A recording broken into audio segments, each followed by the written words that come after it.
Welcome to the Lowenstein-Sandler podcast series, the Women's Initiative Network, Real Talk.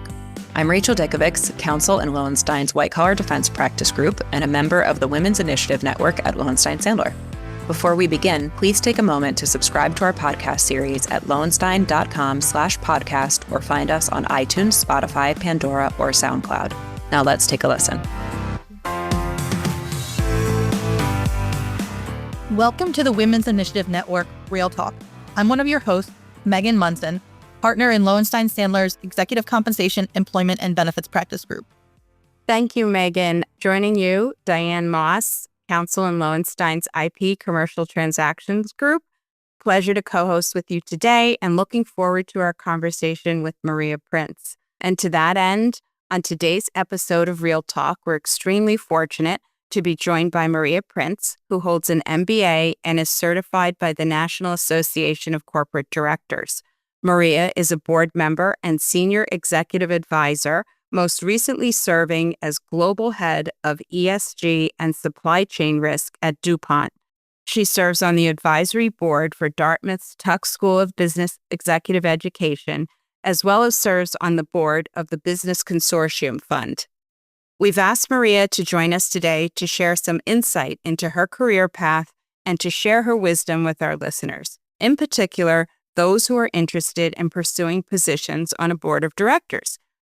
Maria, thank you for joining us today. Well, thank you both for having me.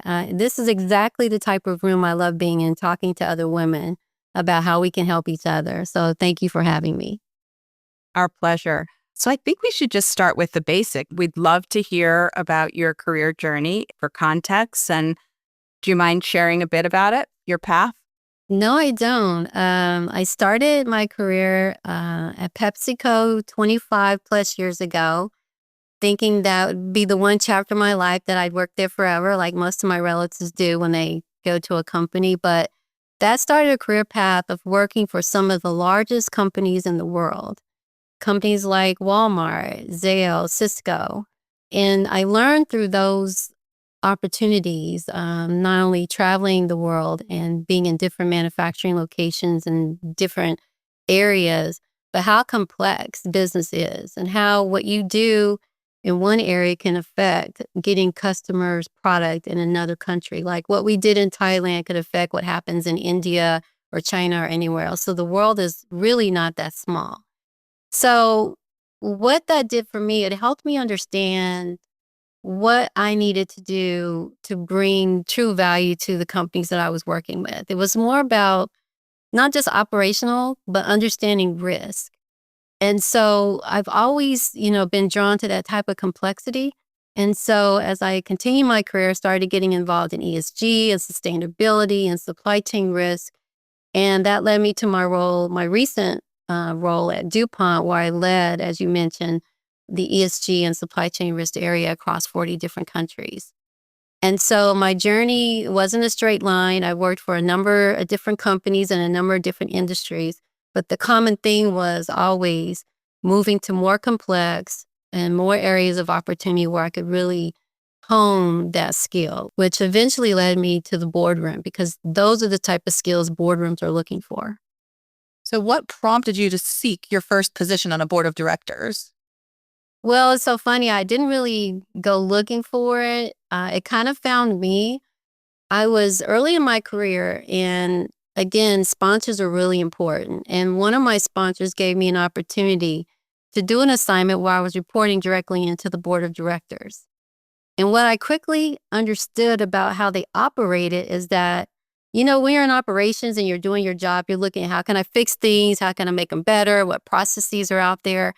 But they looked at things totally different. They would ask questions like, how does it impact the long-term strategy of what we're trying to do? How does this prevent us from growing? What is the long-term impact of this decision or that decision? And it really fascinated me that, these are women and men that have this long, prestigious careers, and they were able to sit back and utilize that experience to ask these type of questions. And so, actively pursuing a board, you need to be able to change your perspective from operational to strategic and thinking about what's coming around the corner. I learned through that experience that my operation experience was going to be valuable in board work. And having that experience interacting with that board early on and multiple boards later on in my career just solidified the fact that I wanted to go into board service, that I felt like I had a value that I could bring to the table. And I think that's great, Maria, thinking about how you can leverage both what you've already done and then shifting yourself into the mindset of what you're hearing in the boardrooms, that you can really apply kind of your experience to that situation. Mm-hmm.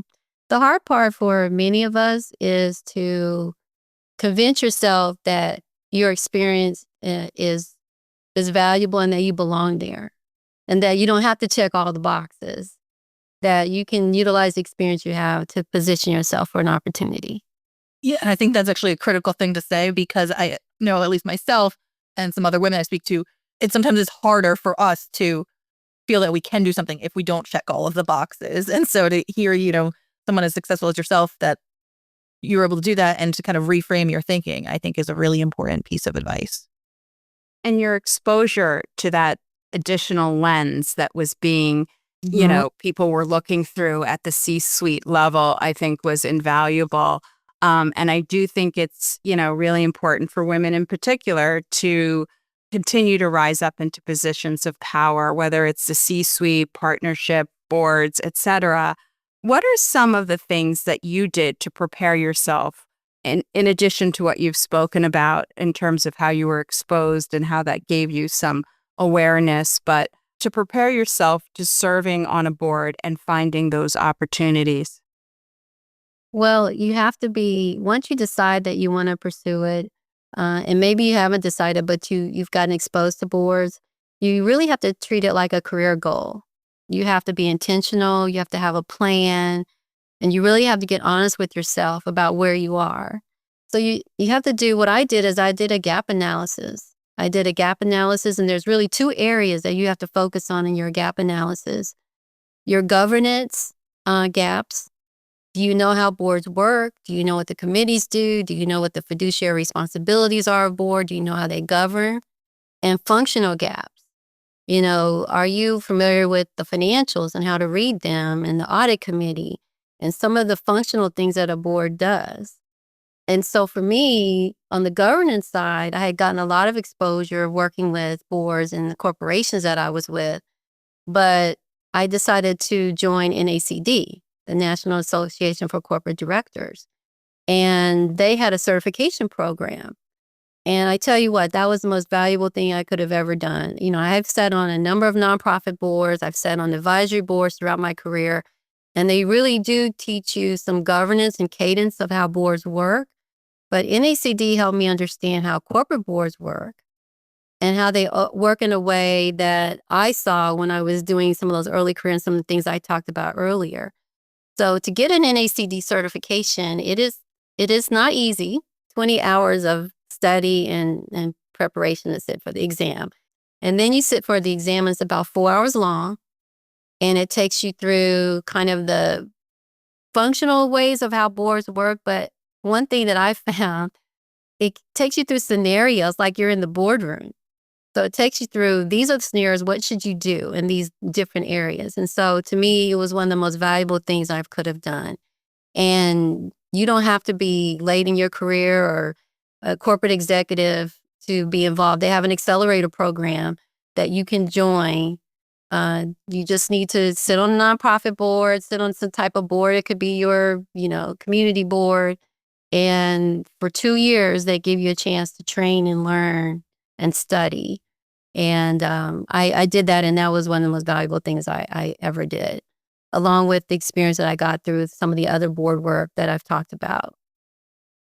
So the other thing that you have to do, I just want to add one more thing. As you do all of that work, you have to really start to build your value proposition, your story, and you have to dissect it down to a sentence or something you can recite very quickly. Like for me, I help boards see around corners on supply chain, ESG, and global operations. What I found in talking to other women and other folks looking for board seats is they want to talk about everything they've done. And unfortunately, you can't talk about everything you've done because people don't know where you bring the value. So it's really about being prepared, understanding your value, putting together, your sentence or two that you can articulate your value, and just really preparing yourself before the opportunity comes. Because board opportunities aren't posted like jobs. They're a network of people that know you and trust you and have worked with you and are willing to say your name in a room that you're not in. So it's really that old phrase of, preparation meets opportunity. If I had to give you one sentence, preparation meets opportunity when it comes to preparing for a board seat. So Maria, in addition to, all of the advice that you've already given us, which has been fantastic and is, at least in my mind, a lot of food for thought, is there anything else that you would say in terms of advice to women who are interested in having a seat at the table and serving on the board of directors? Well, one of the things that I read a book recently, and I really found it valuable, and it's called The Boardroom Journey by Dr. Keith Dorsey. And what I really like about that book is he talks about your boardroom journey from early career to post-corporate life. And regardless of where you are, you can jump into that book and find yourself. And he gives stories about women at different stages of their career during the book. And it gives you a roadmap of how to think about board preparation, what type of boards you want to do, what industries it really makes you think.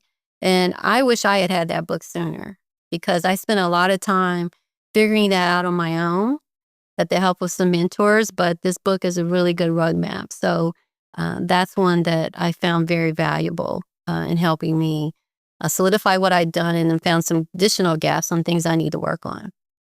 No, that's great. I appreciate that suggestion. And I know I, for one, will be going out and purchasing that book. Same. Maria, this is how we met. We met at a dinner and everybody around the table were people interested in pursuing board positions. And so it was informative, it was networking, and it certainly led us to have this conversation today, which at that moment we thought would be helpful for more people to hear. And I'm so glad that we could bring you in today to speak about it. Thank you again for joining us. I'm sure our listeners have found your insight and perspective very useful. Anything else you would like to add? It doesn't have to be specific to board pursuing, but life, preparation. Yeah, there's a couple of things. One, be specific about your value, whether you're seeking a board or a role or an opportunity that you want. Be very specific about the value you bring. Be clear about your story. Don't let anyone control your narrative. Your narrative is yours. Be clear about your story. 2, build the experience before you need it. Take the time, think about what you want to do. Think about what impact you want to make, not just the titles that you want. I had to do that myself. What impact or what do I really want to do versus what title I want to have? And tell people that you're interested in being on a board. Tell your mentors or sponsors. Tell the people that you might sit on that nonprofit board with or that committee with. People at work, you never know who's watching or who's listening, or you never know who may want to reach out to you and help you. I've had people help me just by them knowing I want to be on a board, and they've helped me, guide me to, hey, you should join NACD like I mentioned earlier, or you should be in the room at this conference, and I've gone. So some of those things come through people just advising me, but they had to know that this was something that I was interested in. And the other thing I would tell you is don't wait to be 100% ready. I've said that a couple of times, and I'm saying it more because it's really that important. Don't wait till you've checked all the boxes. I nominated myself through the folks at 50/50 Women on Boards encouraging me. I spoke at an event they had, and he said, Maria, you should really, go for the 50/50 Women to Watch on Boards. And I said, oh, that's interesting. I never heard of them. But what they did is you apply for it, you join a cohort for a year, they provide you training and development. They put you in rooms that you would never be in. We went to NASDAQ, we went to the stock exchange. We've been in rooms with CEOs and board chairs. And this is all part of trying to take 50 women that were selected nationally and grooming them for board seats. And so not everyone gets it the first time they apply, but it's an organization specifically targeted to supporting women. And so 50-50 Women on Boards is another recommendation I would make. They're currently accepting nominations and they close April 30th. It's a pretty simple nomination process. The only other thing you have to do is you do a 1-minute video where you talk about what your value is to a board. And then there's a committee of board members that select 50 women. And for a whole year, they groom you, they put you in rooms, they help you create a network that would take you years to develop. And so it's a really valuable organization. I would recommend that as well. And I think that's fantastic, especially because, kind of echoes and reiterates some of the themes that we've been talking about. Is it really is important to get women in these rooms and to be part of the conversation. So to have an organization that's kind of dedicated to that and helping to lessen the learning curve, as you said, because it can take years to get into those rooms and learn all of those things. So I think that's fantastic advice. Well, thank you. I think, as much as we can help each other and give each other these tips, the better we all are. There's no reason to be a gatekeeper on any of this information. We should share as much as we can. Networking is an important function of most careers, I have to say. Thank you so much, Maria. Thank you for having me. And I would leave you with, you've earned the right to be in the room. You should go out there and do what you can to get in the room and stay in the room, and don't be afraid and don't think you can't do it, because you absolutely can. Well, thank you so much, Maria. And thank you for all of our listeners for joining us for another episode of the Women's Initiative Network, Real Talk. We'll see you next time. Thank you for listening to today's episode. Please subscribe to our podcast series at lowenstein.com/podcasts or find us on iTunes, Spotify, Pandora, or SoundCloud. Lowenstein Sandler podcast series are presented by Lowenstein Sandler and cannot be copied or rebroadcast without consent. The information provided is intended for a general audience. It is not legal advice or substitute for the advice of counsel. Prior results do not guarantee a similar outcome. The content reflects the personal views and opinions of the participants. No attorney-client relationship is being created by this podcast, and all rights are reserved.